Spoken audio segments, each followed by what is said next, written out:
नमस्ते and welcome to another video. तो आज के इस वीडियो में हम डिस्कस करने वाले हैं कि पाइथन में फंक्शंस क्या होते हैं। इस वीडियो को पूरा देखने के बाद आप पाइथन में फंक्शंस को बनाना और यूज़ करना सीख जाएंगे।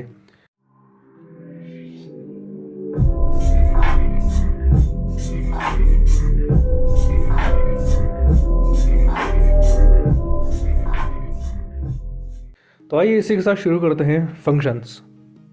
अब आइडल खोल लेते हैं सबसे पहले, क्योंकि हम इसका यूज़ करने वाले हैं और स्क्रिप्ट मोड का यूज़ करेंगे हम। तो एक नई फाइल बना लेते हैं। ठीक है, अब फंक्शंस को डिफ़ाइन करने से पहले हम ये देखते हैं कि ऐसी किसी चीज़ की ज़रूरत क्यों पड़ती है हमें। एक एग्जांपल के साथ देखते हैं। लेट्स से आप एक रोबोट के लिए कोड लिख रहे हैं और हम चाहते हैं कि वो रोबोट, उसकी डिफरेंट फंक्शनलिटीज़ में एक फंक्शनलिटी ऐसे भी है कि वो सॉन्ग सिंग करता है, गाने गाता है या फिर सॉन्ग को प्रिंट करवाता है। तो अगर हमें उससे सॉन्ग प्रिंट करवाना है तो हम क्या करेंगे, हम सिंपली प्रिंट फंक्शन का यूज़ करेंगे और उस सॉन्ग्स के लिरिक्स को प्रिंट कर देंगे, राइट। तो आइए करते हैं।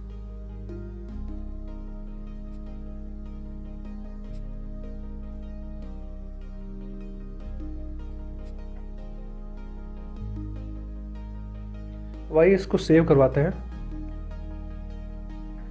फंक्शन यस, तो आपने देखा कि इसको हमने सेव करवा लिया। अब इसको रन करवाते हैं। Run module. Okay, syntax error. तो देखा आपने किस तरह से अगर हम अगर हम कोट्स लगाना भूल जाएं तो ये एक सिंटैक्स एरर होता है। तो सिंटैक्स एरर नहीं करते हैं और ये सेव करवाते हैं। फिर से इसको रन करते हैं और ये लिरिक्स उसने प्रिंट कर दिए। तो इस तरह हमने प्रिंट कमांड दिया और उसने प्रिंट कर दिए लिरिक्स। तो अगर यही चीज़ हमें बार बार करवानी है, लेट से उस रोबोट से बार बार ये सॉन्ग गवाना है हमें, तो हम क्या करेंगे। क्या मैं इन्हीं लाइंस को फिर से टाइप करूँगा। फॉर एग्ज़ाम्पल, अगर मुझे 2 बार उससे सॉन्ग गवाना है तो मुझे 2 बार प्रिंट करनी पड़ेंगी ये लाइंस। तो इस तरह से मेरा रोबोट 2 बार ये सॉन्ग को गाएगा, राइट। बट क्या मैं ये करूँगा? क्योंकि मैं आलसी हूँ, मैं ये नहीं करूँगा। तो इसको हटा देते हैं। मैंने पाइथन देवता से पूछा कि इसका कोई वर्क अराउंड है क्या, ऐसा कोई तरीका नहीं है जिससे हम इसको सिर्फ एक ही बार डिक्लेयर करें और बार बार यूज़ कर सकें। तो पाइथन देवता ने कहा कि हाँ वत्स, ऐसा एक तरीका है। उस तरीके को हम फंक्शन कहते हैं। तो आइए देखते हैं कि फंक्शन होता क्या है। फंक्शन एक ग्रुप ऑफ कोड्स होता है जिसका कोई नाम होता है और उस फंक्शन को हम बार बार यूज़ कर सकते हैं उसका नाम का यूज़ करके। फॉर एग्ज़ाम्पल, इन चारों कोड की लाइंस को मैं एक साथ ग्रुप कर दूंगा और फिर उनका एक नाम रख दूंगा। और फिर जब भी मुझे ये लाइंस प्रिंट करवानी होंगी या फिर ये एग्जीक्यूट करवानी होंगी, तब मैं उस नाम से उन्हें कॉल कर लूँगा, जिसकी वजह से ये चारों फिर से एग्जीक्यूट हो जाएंगी विदाउट इन सबको फिर से टाइप किए हुए। तो आइए देखते हैं किस तरह से फंक्शन को डिक्लेयर किया जाता है। एक there is a define keyword, एक डिफाइन कीवर्ड होता है डेफ। अब फंक्शन का नेम, लेट्स से सिंग नाम रखते हैं फंक्शन का, डिफाइन सिंग, और फिर पैरेंथेसिस ओपन एंड क्लोज, ठीक है, और फिर कॉलन। तो इस तरह से डिफाइन, फंक्शन का नाम और पैरेंथेसिस। अब हम इस फंक्शन के अंदर जो भी उससे करवाना चाहते हैं वो स्पेसेस दे के लिख सकते हैं। तो चलिए इन लाइंस को हम इस फंक्शन के अंदर डाल देते हैं। तो इस तरह से एक फंक्शन हमने डिक्लेयर किया और उसके बॉडी में हमने ये लाइंस डाल दी जो हमें रन करवानी है, जो इस फंक्शन के अंदर एग्जीक्यूट करवानी है।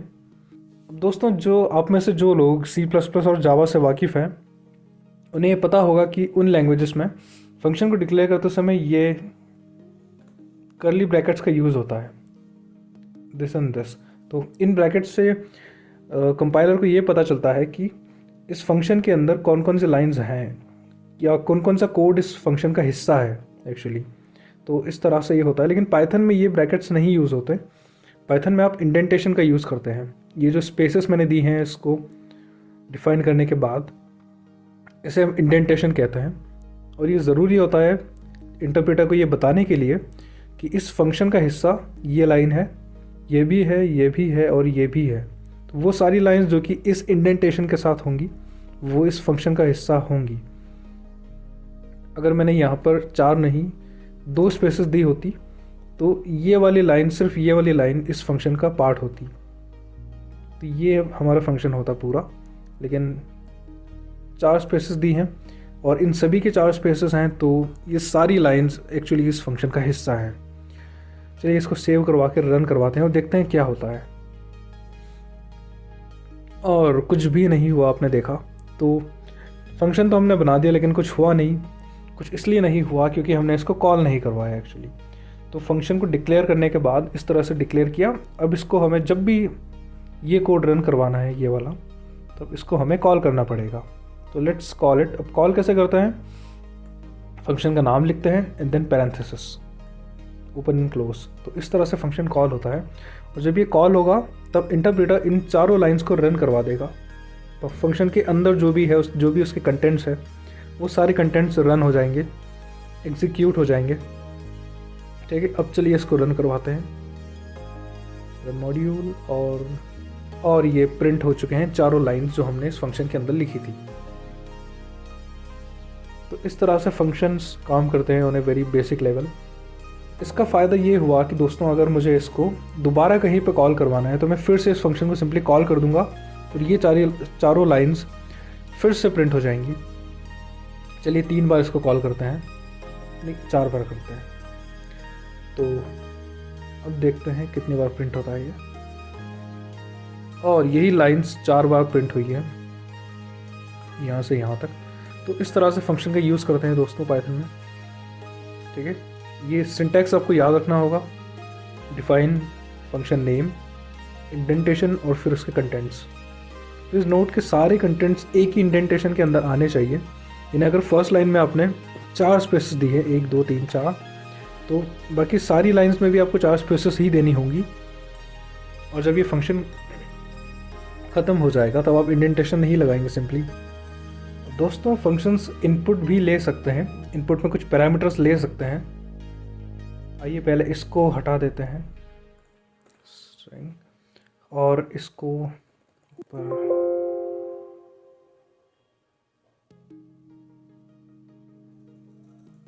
तो फंक्शंस कुछ इनपुट पैरामीटर्स भी ले सकते हैं।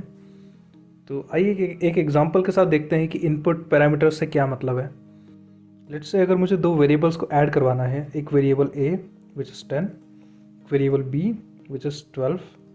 अगर इसे ऐड करवाना है तो मैं क्या करूँगा, सिंपली एक नया वेरिएबल बनाऊँगा, sum equals to a plus b। Right, last video में हमने देखा था कि एक एक्सप्रेशन है और इसकी वैल्यू इवेल्यूएट होके इस वेरिएबल में चली जाएगी। तो इस तरह से हमें sm वेरिएबल में वो वैल्यू मिल जाएगी, इनका सम मिल जाएगा। अब इसको प्रिंट करवा लेते हैं, प्रिंट sm। ठीक है, अब देखते हैं क्या होता है। ओके, तो 22 प्रिंट हुआ है। अब प्लीज़ नोट कि ये जो फंक्शन था स्ट्रिंग वाला, इसको हमने कॉल नहीं किया कहीं भी यहाँ पे, तो ये लाइंस प्रिंट नहीं हुई हैं अभी। राइट, अभी जो प्रिंट हुआ है वो ये है, प्रिंट sm, जो कि सम है a और b का, 10 और 12 का। अब अगर मुझे बार बार 2 वैल्यूज़ का सम निकालना पड़े और इनका ही नहीं किसी और वेरिएबल्स का भी सम निकालना पड़े, तो क्या मैं यही लाइंस दोबारा टाइप करूँगा? आपको तो पता है मैं नहीं करूँगा क्योंकि मैं आलसी हूँ। तो इसके लिए भी हम एक फंक्शन बना लेते हैं। तो लेट्स से डिफाइन ऐड, इसका नाम रखते हैं ऐड क्योंकि 2 वैल्यूज़ को ऐड कर रहा है। अब पैरेंथेसिस में क्या डालूँगा मैं जिससे ये 2 वैल्यूज़ को ले सके। तो जिन वेरिएबल्स पे काम करने वाला है, जो ये इनपुट में लेने वाला है, उनको मैं यहाँ पर लिखूँगा। तो variable a and variable b, it takes these as inputs. Right, ये इसके पैरामीटर्स हो गए, इन्हें पैरामीटर्स कहते हैं हम।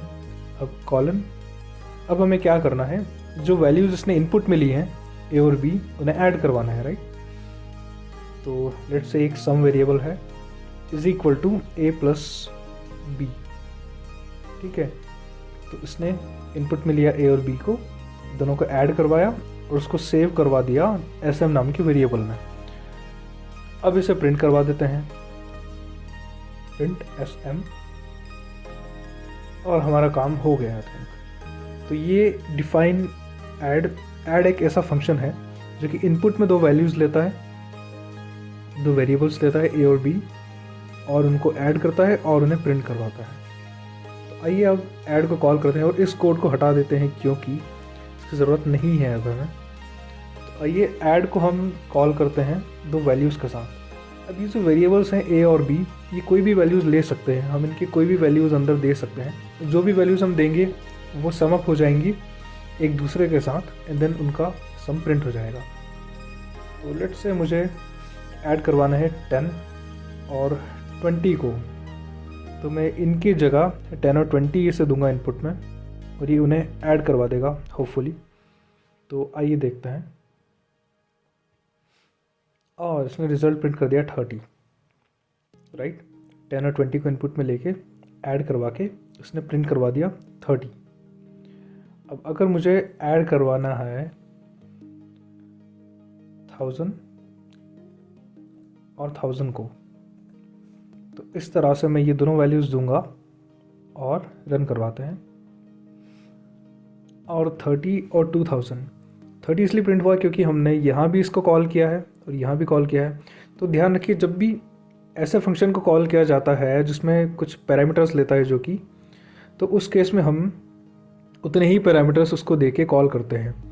अगर दो पैरामीटर्स यहाँ हमने डिफ़ाइन किए हैं तो दोनों पैरामीटर्स हमें यहाँ पर देने पड़ेंगे, उसको दो वैल्यूज़ यहाँ पर देनी पड़ेंगी।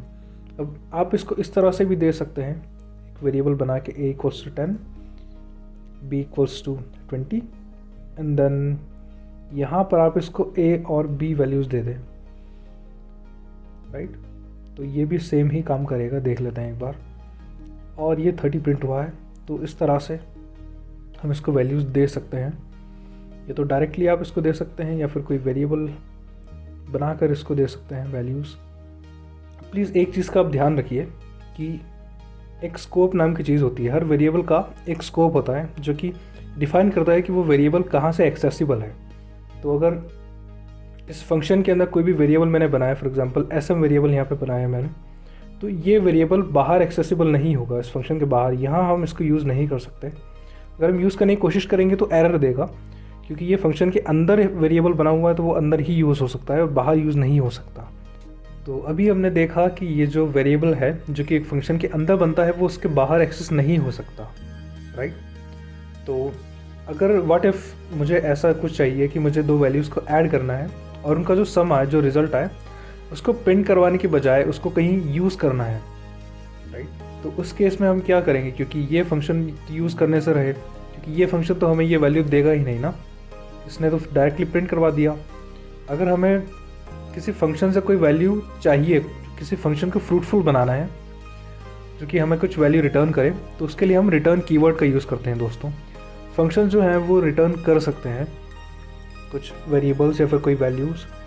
तो अगर इस फंक्शन में मैं रिटर्न कीवर्ड का यूज़ करूँ, रिटर्न SM, राइट, तो ये और प्रिंट को हटा देते हैं। अब ये क्या करेगा कि सम निकाल लेगा, उसी सम को रिटर्न करवा देगा हमें। अब इसको कॉल कैसे करें आप सोच रहे होंगे, तो आइए देखते हैं। एक ऐसा फंक्शन जो कि कुछ रिटर्न करता है, तो उस रिटर्न वैल्यू को हमें लेना तो पड़ेगा ना, कहीं सेव करवाना पड़ेगा कहीं और, राइट। तो उसके लिए हम इक्वल्स ऑपरेटर का यूज़ करेंगे, सम = ऐड। तो इस तरह से इसको कॉल करवाएंगे और ऐड में हमें जो भी पैरामीटर्स देने हैं वो दे देते हैं, 10, 20 फॉर एग्ज़ाम्पल। तो अब यहाँ पर क्या होगा कि जैसे ही हमने ये फंक्शन कॉल किया, ये दोनों वैल्यूज़ ऐड होंगी, राइट। ये वाला कोड रन होगा, ये दोनों वैल्यूज़ ऐड होंगी, उनका रिज़ल्ट स्टोर होगा इस वेरिएबल में, और यही वेरिएबल की जो वैल्यू है वो रिटर्न हो जाएगी हमें, और वो रिटर्न होके स्टोर हो जाएंगी इस वेरिएबल के अंदर, राइट। तो लेट्स सी, अब इसको बाहर हम प्रिंट करवा देते हैं देखने के लिए कि SM के अंदर क्या वैल्यू स्टोर हुई है।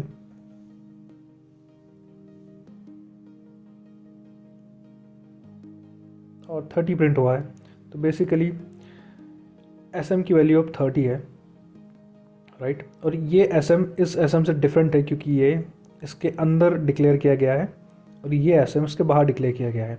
तो इसे हम एक्सेस कर सकते हैं यहाँ पर, लेकिन इससे हम एक्सेस नहीं कर सकते। चलिए एक्सेस करके देखते हैं। अगर हम SM को नहीं डिक्लेयर करते और डायरेक्टली ऐड करवा देते हैं और फिर हम इसको बाहर, इस फंक्शन के बाहर, याद है मैंने बताया था कि अगर इंडेंटेशन अलग है, दोनों की इंडेंटेशन अलग है, तो वो फंक्शन का हिस्सा नहीं होता। अगर इसका इंडेंटेशन अलग है तो ये इस फंक्शन का हिस्सा नहीं है, क्योंकि ये फंक्शन स्टार्ट हुआ है 4 स्पेसेस वाली इंडेंटेशन से, right.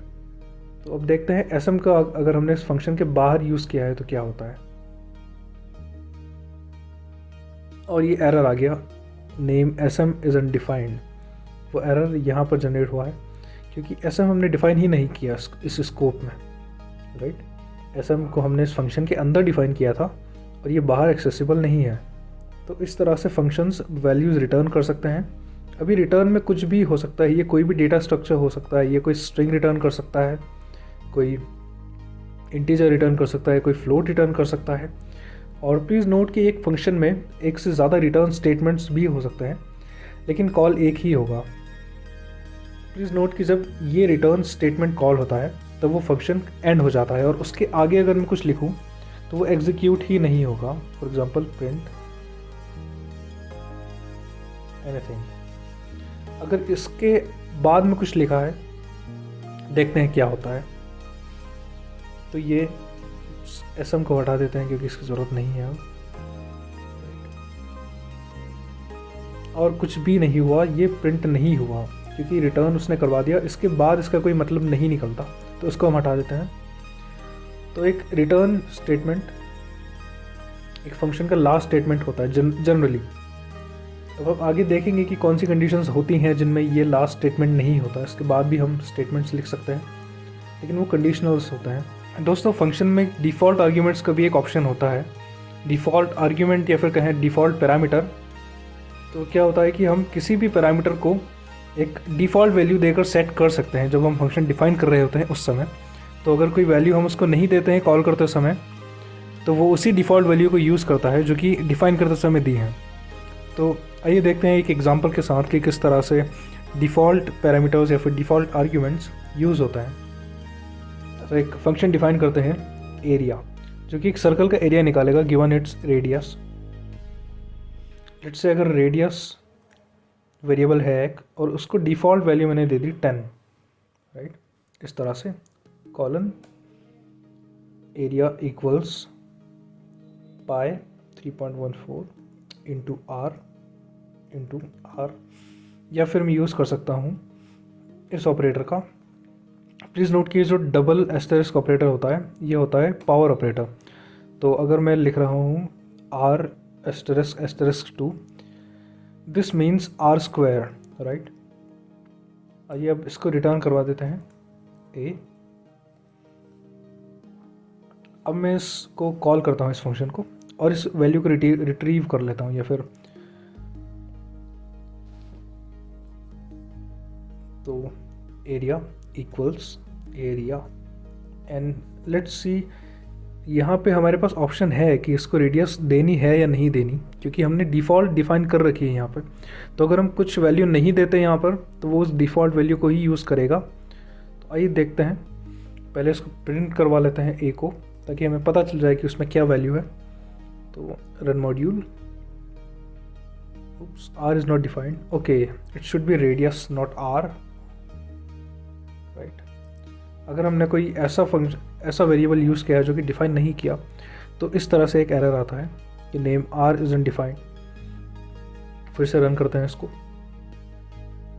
So okay 314 which is R into which is when R is 10।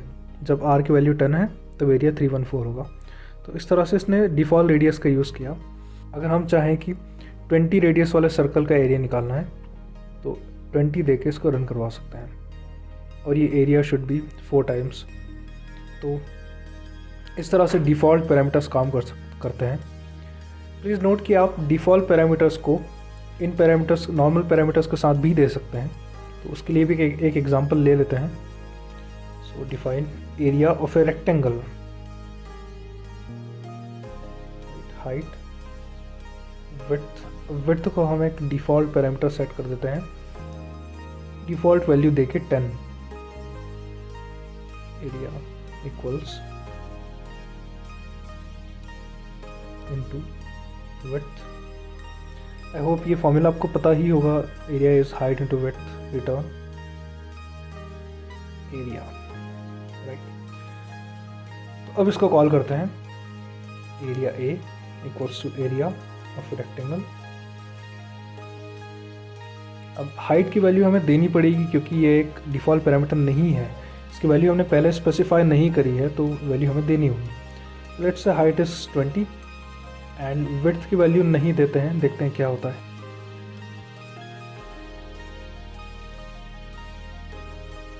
अगर मैं प्रिंट करवाऊँ ए की वैल्यू तो it should B 200, right. Height थी 20, विड्थ थी 10, तो एरिया हो गया 200, 10 इंटू 20 विच इज़ 200। अब लेट से विड्थ की वैल्यू कुछ रख देते हैं हम, विड्थ इक्वल्स 30 लेट से, तो इसका एरिया कितना होगा वो देखते हैं।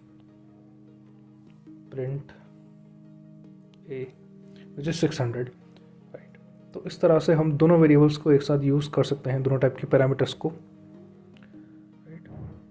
प्लीज़ नोट कि एक रूल होता है पाइथन में, जो डिफ़ॉल्ट आर्ग्यूमेंट्स है वो इन आर्ग्यूमेंट्स के बाद में ही आने चाहिए। फॉर एग्जांपल पहले ये वाला आर्ग्यूमेंट नॉर्मल, फिर डिफ़ॉल्ट आर्ग्यूमेंट। अगर मैं इसको पहले लिख देता हूँ तो लेट्स से देखते हैं क्या होता है। लेट्स सी,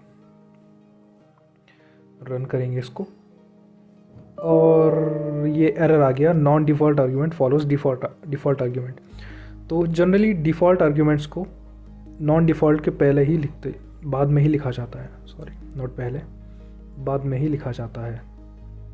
तो आज के लिए इतना ही। इस वीडियो में आपने सीखा कि फंक्शंस क्या होते हैं, उन्हें कैसे डिफ़ाइन किया जाता है, क्या होते हैं इनके पैरामीटर्स, कैसे वो वैल्यूज़ रिटर्न करते हैं, और डिफ़ॉल्ट पैरामीटर्स क्या होते हैं। अगर आपको ये वीडियो पसंद आया, अगर आपको कुछ सीखने को मिला तो लाइक कीजिए इसको और सब्सक्राइब कीजिए मेरे चैनल को, ताकि मेरी वीडियोज़ आप तक आ सकें। Thank you and bye.